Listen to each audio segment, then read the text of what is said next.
So, hello my dear students and welcome back to my channel Mathematics in Easy Way। तो last time बच्चों हमने discuss किया था कुछ ऑपरेशंस और मैट्रिसेस। उसमें हमने तीन ऑपरेशंस डिस्कस किए थे लास्ट टाइम।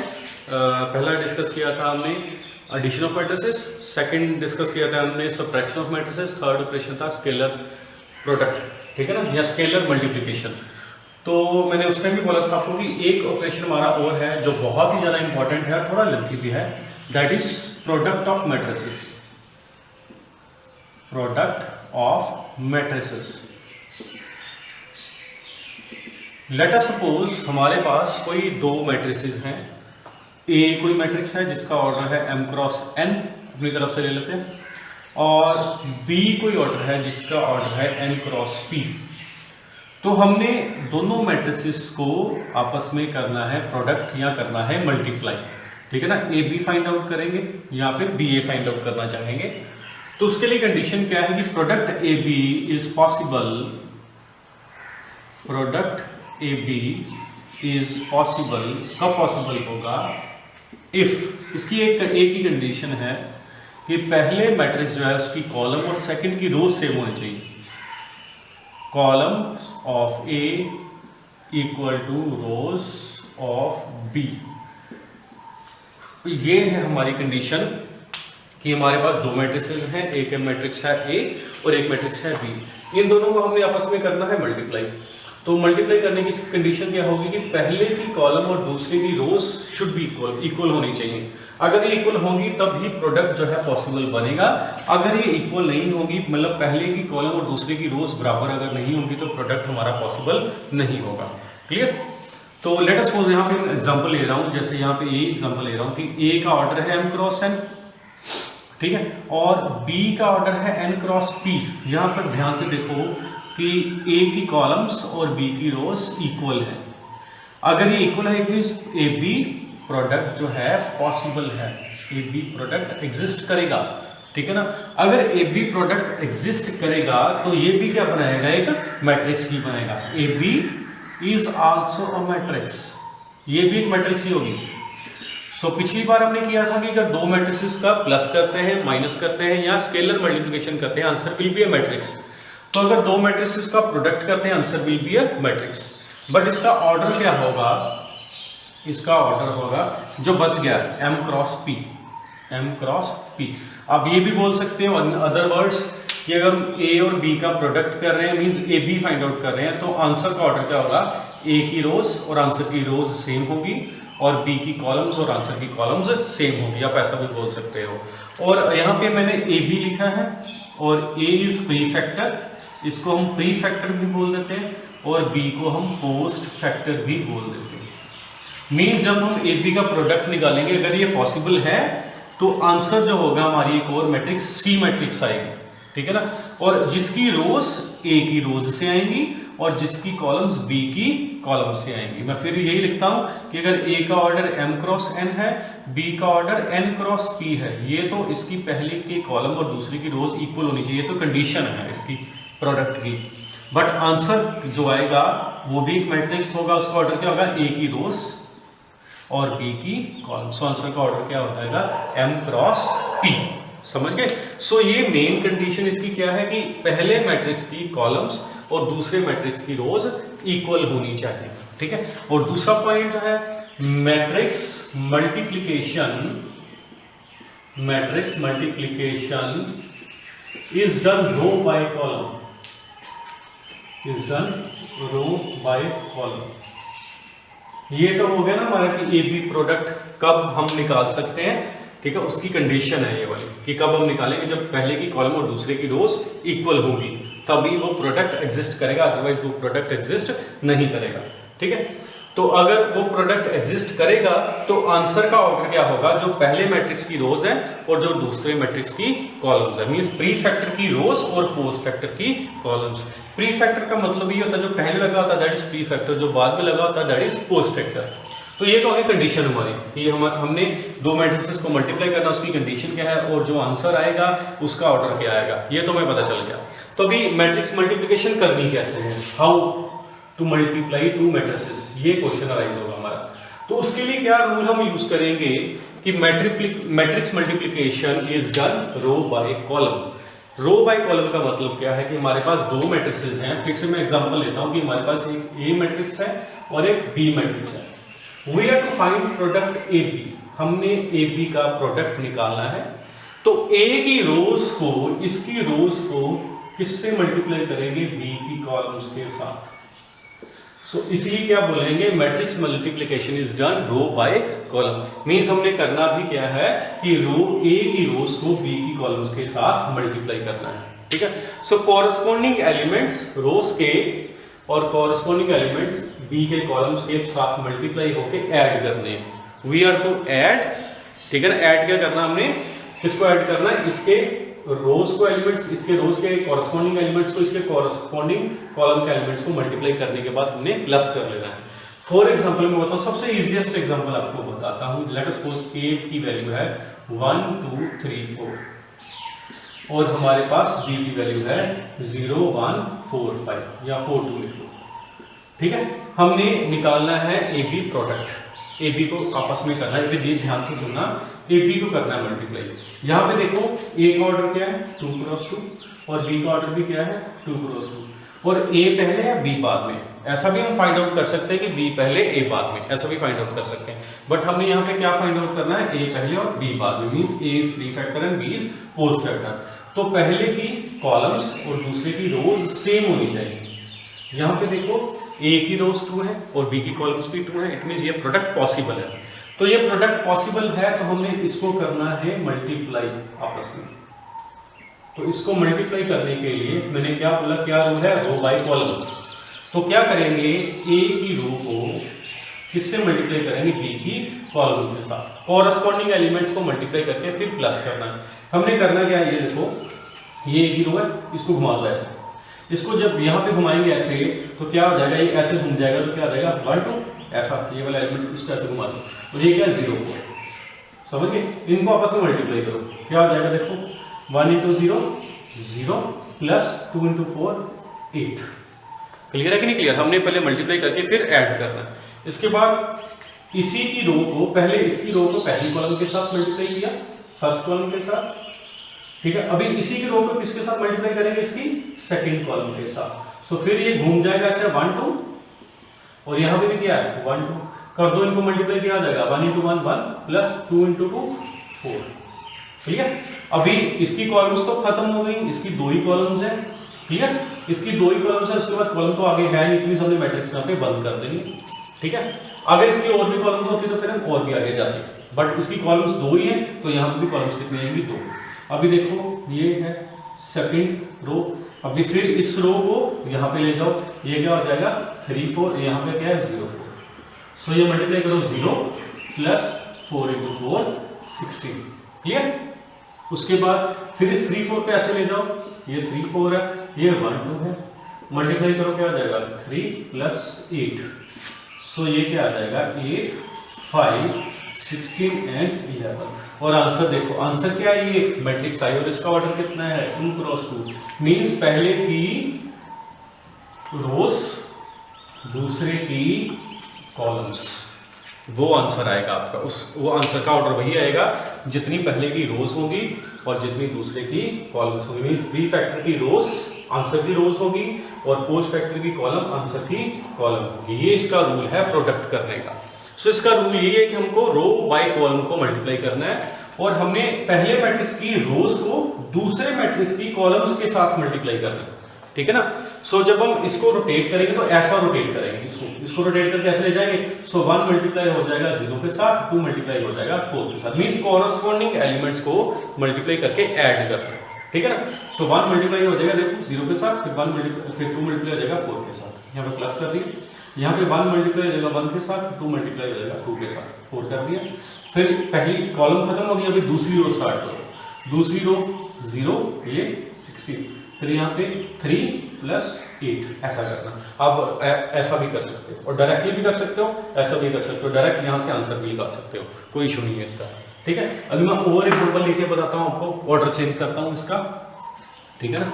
हम ए और बी का ऑर्डर कुछ और ले लेते हैं। लेट अस सपोज हमारे पास ए मैट्रिक्स है कोई, यहाँ पे 1 2 3 0 4 5। इसका ऑर्डर कितना है 2 cross 3, 2 rows and 3 columns. Let us suppose हमारे पास कोई बी मैट्रिक्स है, उसका ऑर्डर है 1 2 3 4 5 6। लेट अस सपोज ये चीज है, इसका ऑर्डर कितना है 3 रोज एंड 2 कॉलम्स। क्लियर। सो हमने ए बी प्रोडक्ट निकालना है। ए बी प्रोडक्ट निकालने की कंडीशन वही है कि ए की कॉलम्स और बी की रोज शुड बी इक्वल। सो ए की कॉलम्स कितनी है 3 और बी की रोज कितनी है 3, दे आर इक्वल। सो पहले की कॉलम दूसरे की रोज इक्वल है, it means product is possible. ये प्रोडक्ट पॉसिबल है, इसको निकाल सकते हैं। तो अगर निकाल सकते हैं तो फिर लिख लो इसकी वैल्यूज, ए की वैल्यू लिख लो और यहाँ पे बी की वैल्यू लिख लो। अभी देखो ध्यान से, अभी प्रोडक्ट कैसे निकालेंगे देखो। पहली बात इसका ऑर्डर है 2 क्रॉस 3, इसका है 3 क्रॉस 2 और आंसर का ऑर्डर क्या हो जाएगा 2 क्रॉस 2। क्लियर। आंसर का ऑर्डर क्या हो जाएगा 2 क्रॉस 2। तो करना कैसे है रो बाय कॉलम। सो इसकी पहली रो को किसके साथ मल्टीप्लाई करेंगे, इसकी पहली कॉलम के साथ। सो इसकी पहले रो के एलिमेंट्स को इसकी पहली कॉलम के कॉरस्पॉन्डिंग एलिमेंट्स के साथ मल्टीप्लाई करके ऐड करना है, बस समझ गए। सो इसके कॉरस्पॉन्डिंग का मतलब क्या हो गया कि इसका पहला एलिमेंट और इसका पहला एलिमेंट 1 into 1 1, इसका दूसरा और दूसरा 6, इसका तीसरा और तीसरा 15 प्लस कर दिया। क्लियर। अभी ये तो कॉलम खत्म होगी, अभी नेक्स्ट कॉलम पे आ जाओ। मतलब हमने रो के कॉम्बिनेशन बनाने हैं कॉलम्स के साथ। क्लियर। तो यहाँ पे 1 2 3 है, इसको घुमा के ले जाओ, क्या हो जाएगा 1 into 2 2 plus 2 into 4 8 plus 3 into 6 18। Means corresponding elements को करना मल्टीप्लाई। अभी कॉलम तो दो ही थे, दोनों के साथ मल्टीप्लाई कर लिया, मैट्रिक्स कर दी बंद। अभी सेकंड रो स्टार्ट कर दो। सेकंड रो स्टार्ट करेंगे तो क्या हो जाएगा, इसको सेकंड रो के, इसके सेकंड रो के जितने भी एलिमेंट्स हैं, इसको फर्स्ट कॉलम के जितने भी एलिमेंट्स हैं उनके कॉरस्पॉन्डिंग एलिमेंट्स को मल्टीप्लाई करके ऐड करना बस। सो 0, इसका फर्स्ट और फर्स्ट मल्टीप्लाई करो क्या आ जाएगा 0, इसका सेकंड और सेकंड क्या मल्टीप्लाई हो क्या आ जाएगा 12, इसका थर्ड और थर्ड क्या मल्टीप्लाई हो क्या आ जाएगा 25। फिर इसका फर्स्ट और फर्स्ट क्या आ जाएगा 0, इसका सेकंड और सेकंड 16, इसका थर्ड और थर्ड। क्लियर। सो यहाँ पे क्या हो जाएगा 22। ठीक है। यहाँ पे 28, यहाँ पे 37 और यहाँ पे 46। क्लियर। तो आंसर का ऑर्डर क्या आया 2 क्रॉस 2। मींस प्री फैक्टर की रोज और पोस्ट फैक्टर की कॉलम्स। ये आपने याद रखनी है चीज। क्लियर है कि नहीं क्लियर। तो कोई और एग्जांपल आप चाहते हो तो एक और एग्जांपल ले लेते हैं, आपकी थोड़ी प्रैक्टिस और हो जाएगी इसकी। ठीक है ना। मैं एक एग्जांपल और ले लेता हूं। लेट अस सपोज हमारे पास ए कोई मैट्रिक्स है 1 2 3 4 और बी कोई मैट्रिक्स है 1 2 3 ये 4 5 6। मैं इजी ले लेता ना। ठीक है ना। आप नंबर जो मर्जी एबीसी जो मर्जी नंबर हो सकते हैं यहाँ पे। सो ए का ऑर्डर है 2 क्रॉस 2, बी का ऑर्डर है 2 क्रॉस 3। तो हमने अगर ए बी फाइंड आउट करना है, हम बी ए बी फाइंड, मैं यहाँ पे सिर्फ ए बी की बात कर रहा हूँ फिलहाल। ठीक है ना। बी ए पे भी आते हैं हम। तो हमने ए बी फाइंड आउट करना है, उसके लिए कंडीशन क्या चाहिए, ए की कॉलम्स और बी की रोज शुड बी इक्वल। ये इक्वल है, देखो ये इक्वल है, तो आंसर का ऑर्डर क्या आएगा 2 क्रॉस 3 सॉरी। सो आंसर में 2 रोज आएंगी और कॉलम्स कितनी आएंगी 3। सो क्योंकि पहले की कॉलम दूसरे की रोज इक्वल है, it means product is possible. तो हम क्या करेंगे, प्रोडक्ट पॉसिबल है तो वैल्यूज लिखो इनकी बस। आगे करना है जी हमने इनको मल्टीप्लाई कैसे करना है, रो का कॉम्बिनेशन किसके साथ बनाएंगे, कॉलम्स के साथ। पहली कॉलम के साथ, पहले एलिमेंट का पहले एलिमेंट से प्रोडक्ट, फिर दूसरे का दूसरे से। समझ गए। अभी कॉलम ये खत्म होगी, नेक्स्ट कॉलम स्टार्ट कर दो। पहले का पहले से प्रोडक्ट प्लस दूसरे का दूसरे से। ये भी कॉलम खत्म होगी, तीसरी कॉलम स्टार्ट कर दो। पहले का पहले से प्रोडक्ट और दूसरे का दूसरे से प्रोडक्ट। ठीक है ना। अभी कॉलम तो खत्म होगी, पहली रो का कॉम्बिनेशन हमने बना दिया, first column second column third column तीनों के साथ। अभी सेकंड रो का कॉम्बिनेशन बनाएंगे, पहले के साथ पहला 3, दूसरे के साथ दूसरा 16, पहले के साथ पहला एलिमेंट 6, दूसरे के साथ दूसरा 20, पहले के साथ पहला 9, दूसरे के साथ दूसरा 24। सो ये ऐड कर दो, क्या आ जाएगा 9, यहाँ पे 12, यहाँ पे 15, यहाँ पे 19, यहाँ पे 26 एंड 33। क्लियर। तो आंसर का ऑर्डर क्या आया 2 क्रॉस 3। मींस आंसर की रोज कहां से आई, प्री फैक्टर की रोज से, और कॉलम्स कहां से आई, पोस्ट फैक्टर की कॉलम्स से। समझ गए? सो ये रूल आपने याद रखना है कि जब भी हम प्रोडक्ट करेंगे तब हमने पहले मैट्रिक्स की रोज के एलिमेंट्स को दूसरे मैट्रिक्स के उनके कॉरस्पॉन्डिंग एलिमेंट्स पे मल्टीप्लाई करके ऐड करना है हमने, बस। ठीक है? जब ऐड हो जाएंगे तो उनका आंसर लिख दो। ठीक है? और जो आंसर आएगा वो भी एक मैट्रिक्स आएगा, और उसका ऑर्डर कैसे आएगा, पहले मैट्रिक्स की रोज और आंसर की रोज सेम होगी, दूसरे मैट्रिक्स की कॉलम और आंसर की कॉलम्स आपकी सेम होगी। ये तो स्टैंडर्ड रिजल्ट ही चलेगा आपका प्रोडक्ट का। ठीक है? ये तो हो गया आपका कि प्रोडक्ट की कंडीशन क्या है और प्रोडक्ट कैसे करते हैं। क्योंकि इसकी कुछ प्रॉपर्टीज हैं, कुछ लिमिटेशंस हैं, वो देखिए आप प्रॉपर्टीज। इसकी प्रॉपर्टीज क्या क्या है? तो properties of addition, sorry product, properties of product या मल्टीप्लिकेशन ऑफ मैट्रिसेस। पहली प्रॉपर्टी है product of matrices is not commutative. ये कॉम्यूटेटिव नहीं है। कॉम्यूटेटिव नहीं means A B not equal to B A. हमारे पास, मैं फिर फर्स्ट वाले एग्जाम्पल पे आऊंगा कि ए है हमारी m क्रॉस n मैट्रिक्स और b है हमारी n क्रॉस p। यहां पे ए बी एग्जिस्ट करेगा। क्यों? क्योंकि ए की कॉलम और बी की रोज सेम है। ए बी एग्जिस्ट करेगा, डेफिनेटली करेगा। ठीक है ना? यहां पे क्या बी ए एग्जिस्ट करेगा? देखो बी का ऑर्डर क्या है, n क्रॉस p, और ए का ऑर्डर क्या है, m क्रॉस n। सो पहले की कॉलम दूसरे की रोज इक्वल नहीं आई, so it means B A does not exist.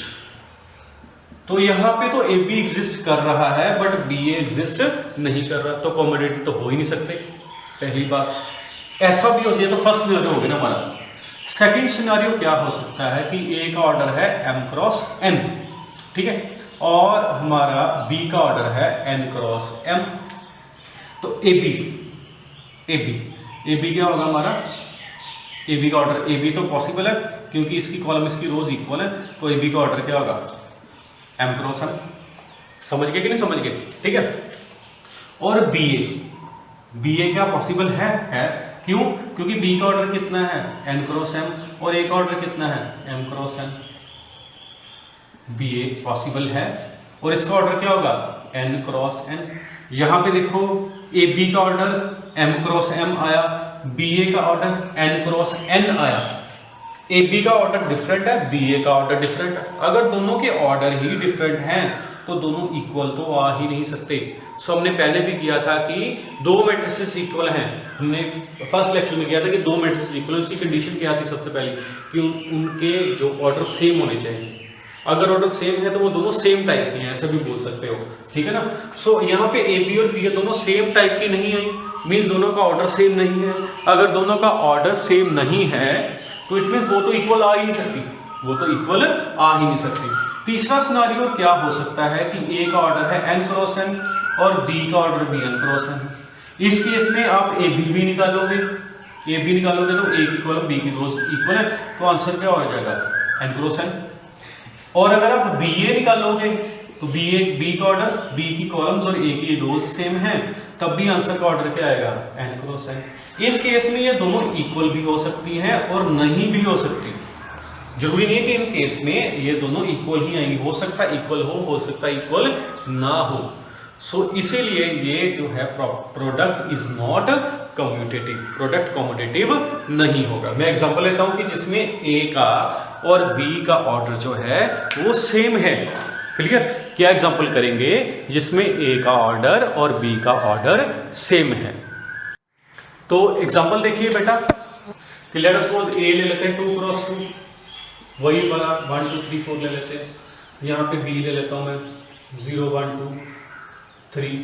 So A B को मल्टीप्लाई करते हैं हम आपस में, 1 2 3 4 0 1 2 3। हाँ जी, मल्टीप्लाई करो आप, इसको इसके साथ मल्टीप्लाई करेंगे क्या हो जाएगा, 0 प्लस 4, सीधा लिख दूं 4। ठीक है, इसको इसके साथ मल्टीप्लाई करो, 1 प्लस 6 कितना हो जाएगा 7। इसको मल्टीप्लाई करो 0 प्लस 8 क्या हो जाएगा 8। इसको मल्टीप्लाई करो 3 प्लस 12 कितना हो जाएगा 15। ए भी निकाल लिया, अभी बी ए निकाल लेता हूँ। 0 1 2 3 यहाँ पे 1 2 3 4। हाँ जी करो जी मल्टीप्लाई, पहली रो को पहली कॉलम के साथ 0 प्लस 3 3। देखो फर्स्ट एलिमेंट इक्वल ही आ रहा हमारा। आगे 0 प्लस 4 4 आ गया।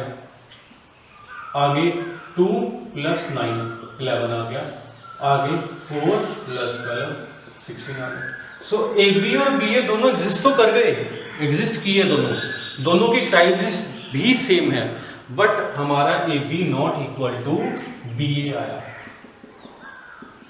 समझ गए? So it means product of matrices is not commutative. ये आपने चीज याद रखनी है कि ये 3 केस ही बनेंगे हमारे, ठीक है ना, ये चीज आपने याद रखनी है।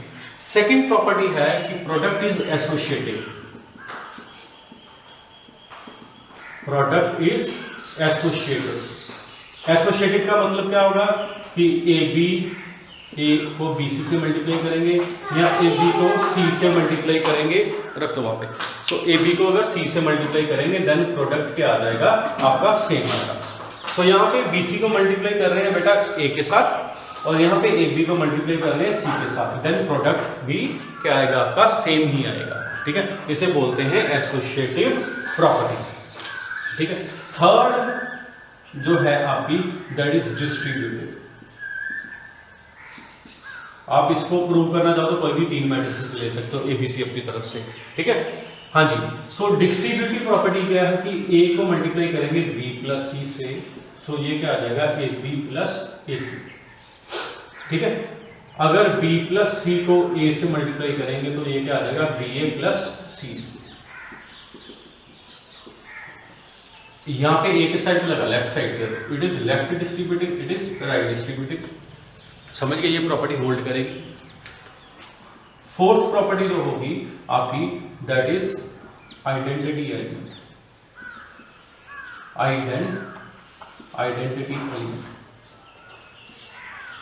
आइडेंटिटी एलिमेंट फिर वही लास्ट लेक्चर में समझाया था मैंने आपको। ए को किसके साथ मल्टीप्लाई करें तो ए रहेगा, दैट इज आई। क्या होता है आई। आई का ऑर्डर फिर किसके ऊपर डिपेंड करेगा, ए के ऑर्डर के ऊपर। अगर ए है आपका 3x3 तो आई क्या हो जाएगा 3x3। अगर ये होगा आपका 2x2 तो आई कितना हो जाएगा 2x2। इसको ऐसा भी लिख सकते हैं कि A I is equal to A is equal to I into A. ये हो जाएगी हमारी आइडेंटिटी एलिमेंट। समझ गए, मीन्स किसी भी मैट्रिक्स को आइडेंटिटी के साथ मल्टीप्लाई करेंगे तो आंसर वही मैट्रिक्स रहेगी, आंसर चेंज नहीं होगा आपका। ठीक है, और 6th प्रॉपर्टी है इसकी इनवर्स एलिमेंट। इनवर्स एलिमेंट क्या होगा कि ए को इसके साथ मल्टीप्लाई करें तो आई आए हमारा। ठीक है ना, सो इसको करेंगे हम ए इनवर्स के साथ मल्टीप्लाई, और ये आपका बहुत आगे का टॉपिक है, प्रोडक्ट के काफी आगे का टॉपिक है। ठीक है, इनवर्स निकालने के लिए आपको डिटरमिनेंट आना चाहिए। ठीक है ना, बट मैं अभी आपको सिर्फ प्रॉपर्टी समझा रहा हूं कि ए को ए इनवर्स से मल्टीप्लाई करेंगे या फिर ए इनवर्स को ए से मल्टीप्लाई करेंगे तो हमारे पास क्या आएगा, एक आइडेंटिटी एलिमेंट आएगा। समझ गए, ये इसकी कुछ प्रॉपर्टीज हैं। और कुछ इंपॉर्टेंट प्रॉपर्टीज देखो आप। नेक्स्ट है प्रॉपर्टी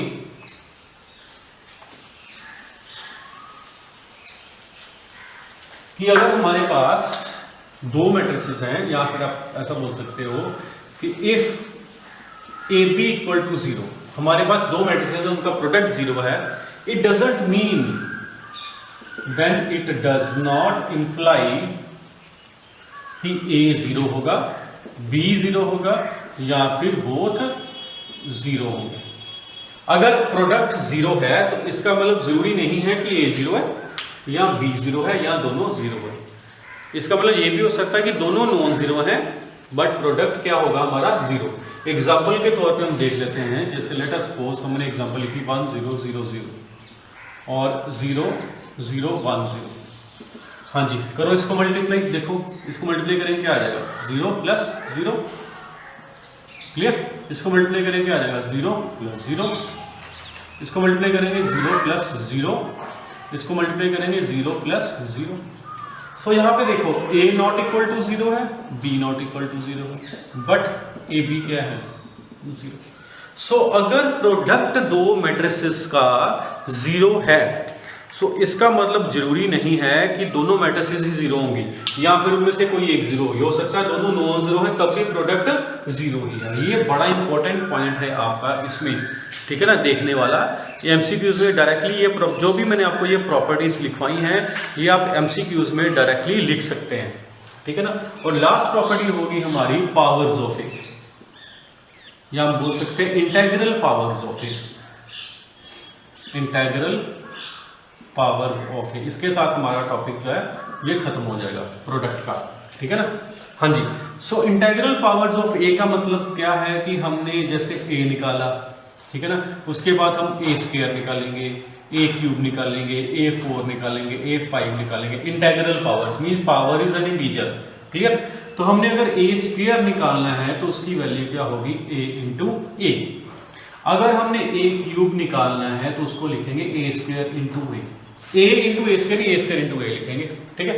A4 निकालना है तो क्या लिखेंगे ए क्यूब इंटू ए। अगर A5 निकालना है तो क्या लिखेंगे A4 into A. Similarly A raise to power n निकालेंगे तो क्या लिखेंगे A raise to power n -1 into A, clear. इसको ऐसे ही लिखेंगे इंटेग्रल पावर्स ऑफ ए के साथ, क्लियर।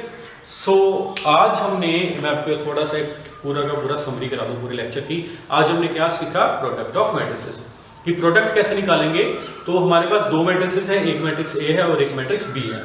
तो ए और बी को आपस में मल्टीप्लाई करना होगा, तो हमें क्या करेंगे, सबसे पहले कंडीशन उसकी चेक करेंगे कि पहले की कॉलम्स और दूसरे की रोज शुड बी इक्वल। अगर पहले की कॉलम दूसरे की रोज इक्वल है तो प्रोडक्ट पॉसिबल है, अदरवाइज प्रोडक्ट पॉसिबल नहीं है। पहली बात कंडीशन इसकी, ठीक है। सेकंड जो आपकी थिंग है कि हम इसको करेंगे कैसे मल्टीप्लाई, तो मैंने आपको सिखा दिया कि रो बाय कॉलम का फंडा आपने यूज करना, ठीक है ना। हमने ए मैट्रिक्स को बी मैट्रिक्स के साथ मल्टीप्लाई करना है, तो ए की रोज, ठीक है ना, के कॉम्बिनेशन किसके साथ बनाने हैं, बी के कॉलम्स के साथ, क्लियर। सो हमने ए की फर्स्ट रो का कॉम्बिनेशन बनाया बी की फर्स्ट कॉलम के साथ, फिर बी की सेकंड कॉलम, फिर बी की third column and so on.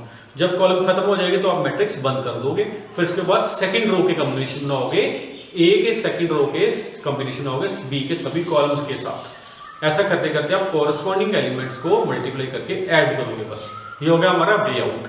उसके बाद प्रॉपर्टीज करवाई है आपको, ठीक है, कि हमारा प्रोडक्ट कॉम्पिटिटिव नहीं है, उसकी एग्जांपल भी ले ली मैंने आपको। कॉम्पिटिटिव में क्या हो सकता है, हो सकता है कि ए बी प्रोडक्ट एग्जिस्ट कर रहा है, बी एग्जिस्ट कर ही नहीं रहा, ठीक है ना। और हो सकता है ए बी एग्जिस्ट कर रहा है, बी ए भी एग्जिस्ट कर रहा है और दोनों का ऑर्डर सेम नहीं है। ऐसा भी हो सकता है कि ए बी एग्जिस्ट कर रहा है, बी ए भी एग्जिस्ट कर रहा है, दोनों के ऑर्डर भी सेम है, but we are not equal. जैसे ये एग्जांपल ले ली मैंने आपके पास, ठीक है। उसके बाद ये प्रॉपर्टी आ गई आपकी एसोसिएटिव, ये हम डायरेक्ट क्वेश्चंस में यूज कर सकते हैं। डिस्ट्रीब्यूटिव हो गई। आइडेंटिटी, ये बहुत इंपॉर्टेंट है। आइडेंटिटी का मतलब ये क्या है कि ए कोई भी हमारे पास मैट्रिक्स है, उसका अगर आई के साथ मल्टीप्लाई करेंगे तो आंसर सेम रहेगा। मीन्स हमारे पास अगर कोई मैट्रिक्स है उसको आई के साथ मल्टीप्लाई करेंगे तो उसका कोई फर्क नहीं डलेगा, ठीक है। नेक्स्ट इनवर्स प्रॉपर्टी, इसकी डिटेल बेटा हम जब डिटरमिनेट करेंगे तब होगी इसकी पूरी डिटेल, ठीक है। नेक्स्ट है कि अगर ए बी 0 है, इसका मतलब जरूरी नहीं है कि ए 0 होगा या बी 0 होगा या दोनों 0 होंगे। इस केस में देखो दोनों 0 नहीं है बट प्रोडक्ट भी 0, क्लियर, ठीक है। सो उसके बाद इंटेग्रल पावर्स ऑफ ए, अगर ए की जितनी मर्जी पावर्स हमने निकाले तो फंडा यही रखेंगे कि A raise to power n किसके इक्वल होगा, A raise to power n-1 into A, clear. So ये आपके पास डिटेल है प्रोडक्ट की कि प्रोडक्ट ऑफ मैट्रिसेस कैसे फाइंड आउट करना है आपने और उसकी क्या कंडीशंस हैं, उसकी क्या प्रॉपर्टीज हैं, ठीक है ना। तो आप ये ध्यान से सुनो, उसके बाद क्वेश्चंस खुद ट्राई करो कुछ। तो नेक्स्ट लेक्चर में अगले टॉपिक के साथ मिलेंगे, दैट इज ट्रांसपोज, ठीक है। तब तक के लिए नमस्कार।